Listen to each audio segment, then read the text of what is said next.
very clear to us what you're about and what you want. And it is our absolute promise to you that we will satisfy the things that you want to know about, because they are very clear. It's going to be a really good day. Everything that is spoken, and you'll hear it, you also may very well receive it. You also may very well identify with it, and for sure you will emit your own vibrational place of being. So just relax and enjoy the moving closer to who you really are. Your ability to comprehend is going to come on in a fuller way than it usually is. You're going to understand things, and as we talk, your feeling of understanding is going to wrap all around you, and you're going to feel better than usual. And when you leave, that understanding will sustain for a while, but as you try to explain what you know to others, you may not know it quite as well when you are not in this close proximity. But this is the point that we're wanting to make with you. You do not have to be in this physical space in order to have access to the expansion that you accomplish is yours forevermore, because there is no regression, there is no going back. So as a result of what we talk about here today and the vibrational movement that happens within you, your point of attraction will absolutely shift, absolutely, which means every relationship that you have will be new, which means you can very well have new expectations about old relationships and have new experiences begin to come, and that is so much fun. Jerry said for years, Abraham, what's in this for you? What do you want? And we explained in many different ways that we are teachers of energy and alignment, but what we are really teachers of is allowing. We are teaching you to allow yourself the fullness of all that you've become, because we know that all of your pleasure and all of your love and all of your joy and all of your satisfaction and all of your appreciation and all of your zest for life and all of your clarity and all of your friskiness comes from your alignment with the fullness of who you are, and nothing else even comes close to satisfying it. What vibration are you offering? Because sometimes you think you're offering a vibration that's in harmony with your desire and in harmony with who you are, because you're smiling and using positive words. And we say, you cannot fake it till you make it, because you can't offer words that you do not feel and affect your vibration in any way. And so sometimes you're offering a vibration or a statement from a feeling place of the absence of what you want. And that's what we want to help you to become more aware of, because that's the one subtle piece that once you recognize it, then you will so much more steadily be moving toward the allowing of what you want. And you'll be in this receiving mode where you'll receive impulses and ideas and words to say and places to be, and your timing will be so magnificent as you rendezvous with all other cooperative components that will assist you in the delicious life that you've intended to live, as you can then witness the magnificent unfolding of things in this never-ending creation that is you. You are the only one who can contour your vibration or contour your point of attraction. And so when you realize that even though some circumstance or event or other individual is an object of your attention, and as you are observing them or giving your attention to them, you are feeling uncomfortable, still it is your control of the way you look or the aspects that you look for that makes the difference in whether you separate's too strong of a word, but move away from your own inner being or move towards your own inner being. And when you move towards your inner being, you feel better. And when you move away from your inner being, you feel worse. In other words, this is the way your guidance system works. And so what we want for you is your alignment with your power. We want not to create for you. We want you to discover your own creative power. You see, for us to be in the vortex, the only thing that we or anyone has to give to anyone else is the example of the vortex, because that's where all of the joy and all of the creative juices are, you see. So they are really one and the same. So we just want to remind you that you are so much more than you know, and that that non-physical part of you is always aware of you, and that the thoughts that that non-physical part of you holds about you and about the subjects of your life meaning the other people and the circumstances and events.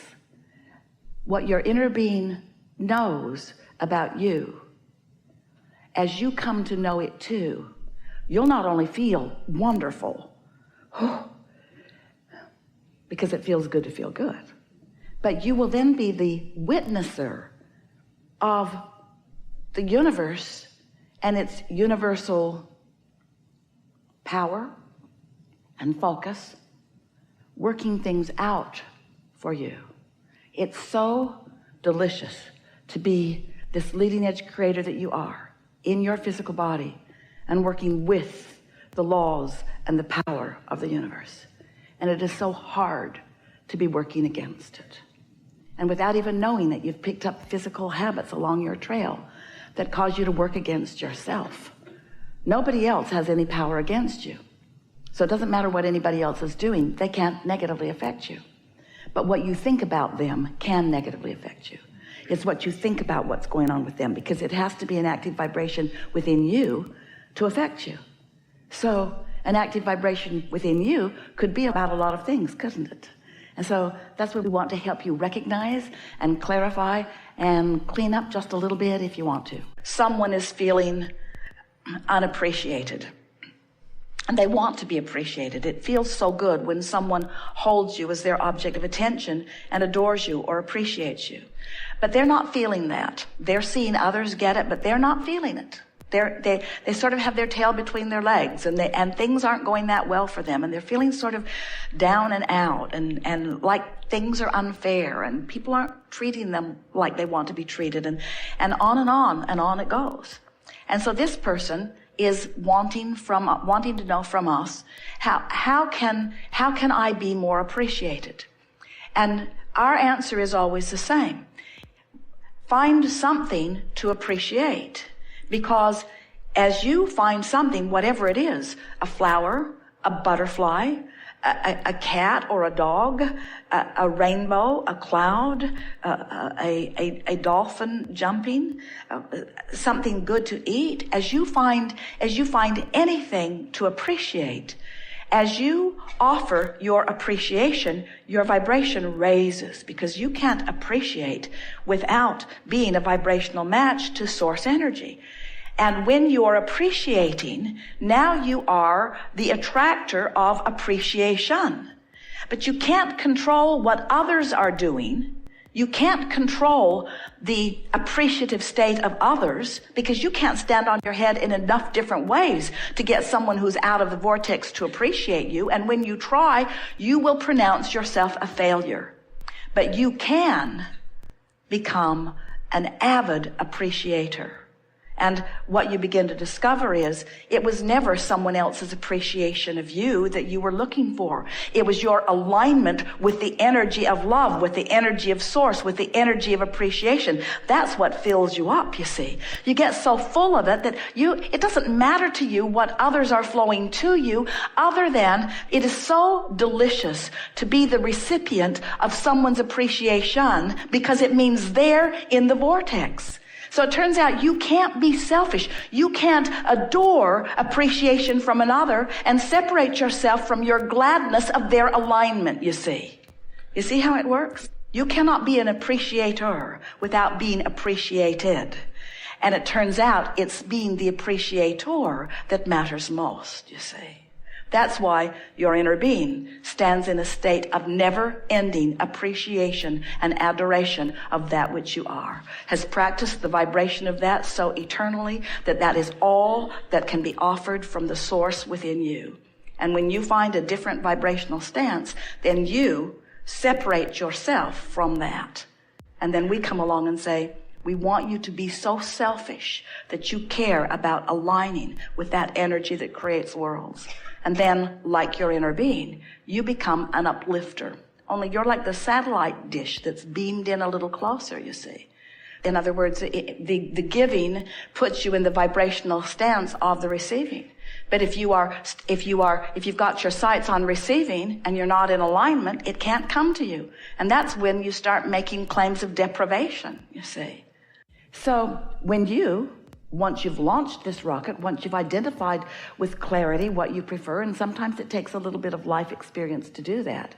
Once you have identified that you want something, then as you think about what you want and you talk about what you want, then you move in the direction of what you want, and you feel so good because your vibration has smoothed out. You have become a cooperative component to your own creation, and you are in sync with the broader part of you, which is where all satisfaction comes from.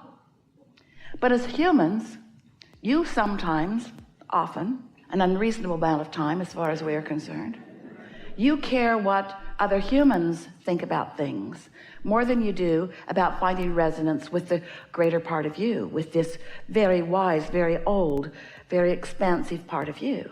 And so often, instead of moving in the direction of who you really are, you move in the opposite direction of who you are and what you want, by continuing to point out why you want that, by beating the drum of what's wrong in the being without it.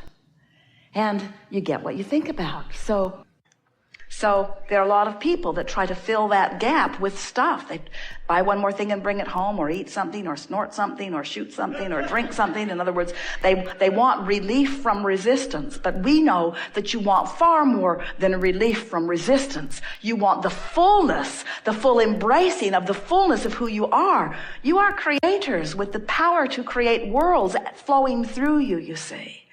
And nothing less than that will ever be satisfying for you. So yes, you could say we are emphatically, stubbornly holding our vision of who you are, but it's not a vision that we made up, it's a vision that you made up. It's your creation that we are holding tight to, you see. You see it all fits together? You were source energy before you came into this physical body, and only a small part of you came and focused here.